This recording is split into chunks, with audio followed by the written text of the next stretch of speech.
तो आज के इस वीडियो में हम एलएचबी के कोच और शेल के बारे में कुछ सवाल जवाब देखेंगे। अगर आप मैकेनिकल डिपार्टमेंट के CNW से हैं तो आज का वीडियो काफी इंपॉर्टेंट है। पिछले मैंने वीडियो में जो जनरल सवाल जवाब होते हैं एलएचबी से जुड़े हुए वो मैंने लिए थे, काफी इंपॉर्टेंट 50 सवाल जवाब थे। अगर आपने नहीं देखा है तो इस वीडियो का लास्ट में उसका लिंक होगा, जाकर देख लीजिएगा। अगला सवाल जो आज का है जो कोच और शेल से जुड़ा हुआ है, चलिए हम इसको शुरू करते हैं। और ये काफी इंपॉर्टेंट एलएचबी से जुड़े हुए सवाल जवाब है। तो पहला सवाल हम लेते हैं, एलएचबी डिब्बों की साइड दीवार किससे निर्मित होती है। यहाँ पे 4 ऑप्शन है। पहला है आर्सेनिक स्टील जिसको SS304 mm कहा जाता है। दूसरा है IRSM 41। तीसरा है फेरेटिकल स्टील SS409 mm 9M। और चौथा है IRSM 44। तो अगर आपको पता है तो कमेंट करके जरूर बताइएगा, और अगर नहीं पता है तो मैं आपको इसका राइट आंसर बता देता हूँ। एलएचबी डिब्बों की जो दीवार है, जो साइड पैनल है, वो निर्मित होता है फेरेटिकल स्टील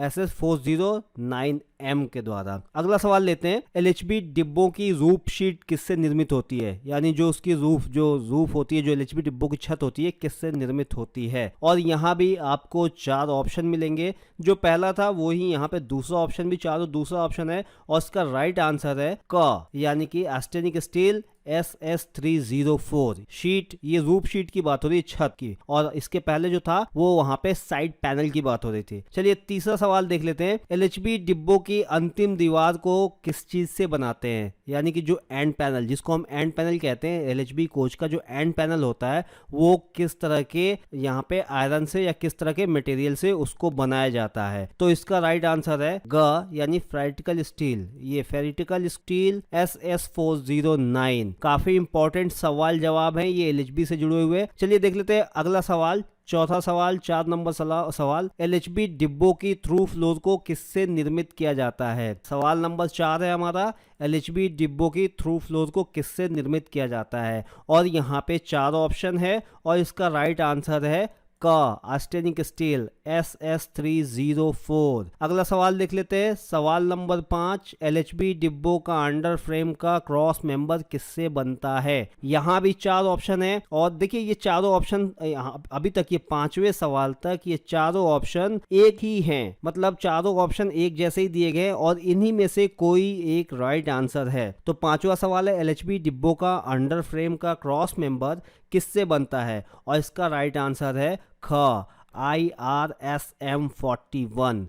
यानी कि जो एलएचबी कोच का अंडर फ्रेम का क्रॉस मेंबर जो होता है वो IRSM 41 से बनाया जाता है। अगला सवाल देख लेते हैं, सवाल नंबर 6, एलएचबी डिब्बों की छत के चादर की मोटाई कितनी होती है। यानी जो टॉप बनाया जाता है, एलएचबी डिब्बों की जो छत बनाई जाती है, उसमें जो इस चादर का, जिस शीट का इस्तेमाल किया जाता है, उसकी मोटाई कितनी होती है। काफी इंपॉर्टेंट सवाल जवाब है, मैं फिर से आपको बता रहा हूँ। अगर आपको ये सारा PDF में चाहिए तो चैनल को सब्सक्राइब करके बेल आइकन बटन दबा दीजिएगा, क्योंकि ये मैं एक पूरी सीरीज लेके आ रहा हूँ जिसमें बहुत सारे सवाल जवाब, आपको कम से कम 200-400 सवाल जवाब मिल जाएंगे। और जब ये सारे सवाल और जवाब कंप्लीट हो जाएंगे तो मैं आपको इसका PDF भी दे दूंगा, ठीक है। तो अभी तक चैनल को सब्सक्राइब नहीं किया तो लाल वाला सब्सक्राइब बटन दबा के फिर बेल आइकन बटन दबा दीजिएगा।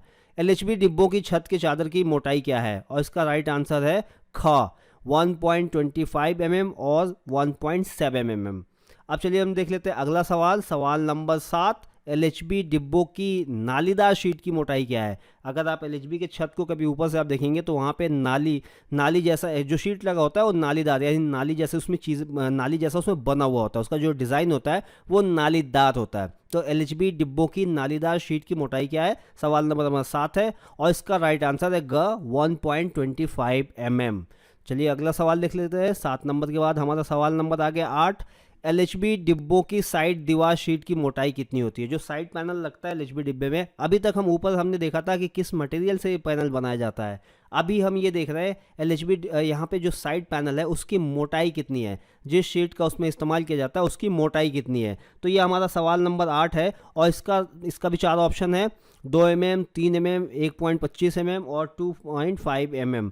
और इसका राइट आंसर अगर आपको पता है तो कमेंट करके बताइएगा। आप लोगों में से कितने लोगों को कितने सवाल का जवाब पता था, कमेंट करके ज़रूर बताइएगा, ताकि मुझे लगे कि आप लोगों को कितना आता है और कितना किस लेवल तक का आता है, ठीक है। तो एलएचबी डिब्बों की साइड दीवार की मोटाई कितनी होती है, और इसका राइट आंसर है 2 mm इसकी मोटाई होती है। अगला सवाल देख लेते हैं, सवाल नंबर 9, एलएचबी डिब्बों का सोल बार किससे बना होता है। यहाँ भी वही चारों ऑप्शन है, एलएचबी डिब्बों का सोल बार किससे बना होता है, और इसका राइट आंसर है ख IRSM41। सोल बार बहुत इंपॉर्टेंट चीज़ होता है, पूरे सोल बार के ऊपर गाइड डिपेंड होती है, ठीक है। तो सोल बार बॉडी में, शेल में बहुत ही इंपॉर्टेंट रोल प्ले करता है। सवाल नंबर 10, LHB डिब्बों के सोल बार की मोटाई कितनी होती है। देखिए अभी ऊपर हमने देखा था सोल बार किससे बनता है, किस पदार्थ से बनाया जाता है, और यहाँ पे हम ये देख रहे हैं कि सोल बार की मोटाई कितनी होती है, और इसका राइट आंसर है यहाँ पे घ 6 mm, यानी कि सोल बार की मोटाई 6 mm होती है।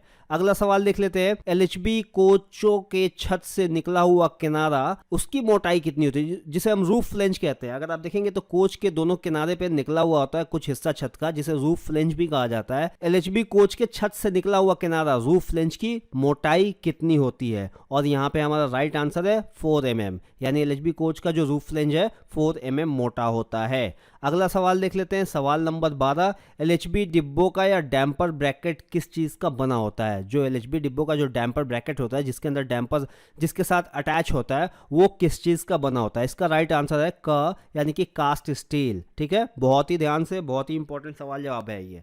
अगला सवाल देख लेते हैं, सवाल नंबर 13, योर डैम्पर किस पे फिट होता है। जो हमारे योर डैम्पर लगा होता है वो किस पे लगता है। ऐसे तो हम बता देते हैं कि एक बॉगी पे लगा होता है और एक बॉडी पे लगा होता है, लेकिन किस हिस्से पे, बॉडी के किस हिस्से पे लगा होता है, योर डैम्पर किस पे फिट होता है। सवाल नंबर 13, और इसका राइट आंसर है घ, अंडर फ्रेम और बोगी के बीच में। अंडर फ्रेम और बोगी के बीच में योर डैम्पर लगा होता है, काफी इंपॉर्टेंट डैम्पर है।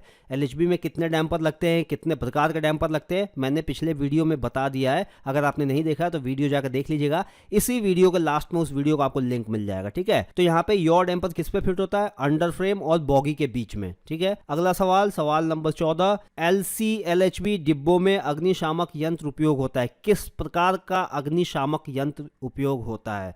तो यहाँ पे इसका राइट आंसर देख लेते हैं, और इसका राइट आंसर है ख, यानी कि DCP प्रकार का यहाँ पे अग्निशामक यंत्र का उपयोग किया जाता है। अगर आपने कोचिंग डिपो में देखा होगा काम करने के दौरान कि वहाँ पे DCP सिलेंडर रखा रहता है LHB डिब्बो के अंदर, आग बुझाने का जिसका काम होता है, ठीक है। अब यहाँ पे देख लेते हैं अगला सवाल, सवाल नंबर 15, अग्निशामक यंत्र को कब भरा जाता है। यानी कि ऐसा नहीं है कि जो DCPT होता है, जो अग्निशामक यंत्र होते हैं, यानी कि जो सिलेंडर होता है जिससे आग लगने के दौरान आग को बुझाया जाता है, उसको एक बार भर दिया गया तो जब तक वो खत्म नहीं होगा, जब तक वो यूज नहीं होगा, तब तक वो भरा रहेगा और काम में रहेगा। ऐसा बिल्कुल नहीं है, बल्कि उसका भी एक टाइम लिमिट है कि वो उतने टाइम लिमिट के बाद से उसको दोबारा रिफिल किया जाता है, भले उसका उपयोग किया जाए या ना किया जाए। तो यहाँ पे सवाल यही है, काफ़ी इंपॉर्टेंट सवाल है। सेफ्टी के पर्पज से देखें तो अग्निशामक यंत्र को कब भरा जाता है, कितने महीने कितने दिनों के बाद भरा जाता है। तो यहाँ पे इसका राइट आंसर है ग, 1 वर्ष के बाद। यानी अगर किसी भी अग्निशामक यंत्र को भरे हुए 1 साल हो गया तो चाहे वो इस्तेमाल हो या ना हो,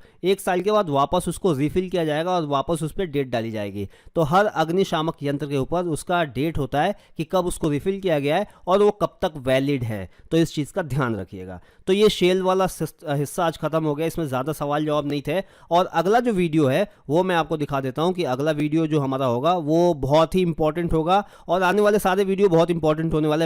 यहाँ पे ब्रेकिंग सिस्टम के ऊपर हम अगला वीडियो ले आएंगे। LHB का ब्रेकिंग सिस्टम, जो भी LHB का ब्रेकिंग सिस्टम, उसमें किस तरह के ब्रेकिंग सिस्टम का इस्तेमाल किया जाता है, बाकी सारे टॉर्क वगैरह बहुत सी चीज़ें इसमें आपको मिलेगी। मैं एक झलक आपको दिखा देता हूँ, ठीक है। तो अगर अभी तक चैनल सब्सक्राइब नहीं किया तो कर लीजिए, क्योंकि ये सारे वीडियोस आपको लगातार रोज बरोज मिलते रहेंगे। वीडियो देखने के लिए धन्यवाद।